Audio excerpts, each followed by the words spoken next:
ஸ்ரீ மேகநாதேஸ்வர மகாதேவருக்கு ஜெய மங்களம்.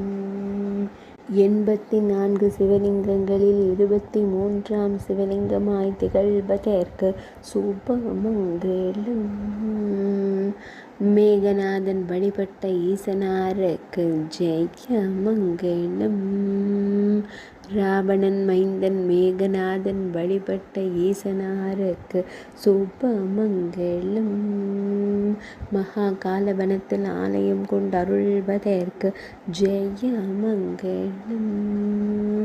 உஜ்ஜைன் மாவட்டத்தில் உறைவதற்கு சுபமங்களம். கர்நாடக மாநிலத்தில் அருள்வதற்கு ஜெய மங்களம்.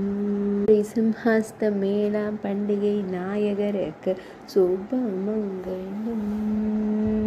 பக்தர்களை எப்பொழுதும் காத்தருளும் மகாதேவருக்கு சுபமங்களம். அரவக்குடையின் கீழ் லிங்க திருமேனியனாய் திருக்காட்சி தந்தருள்வதற்கு சுபமங்களம்.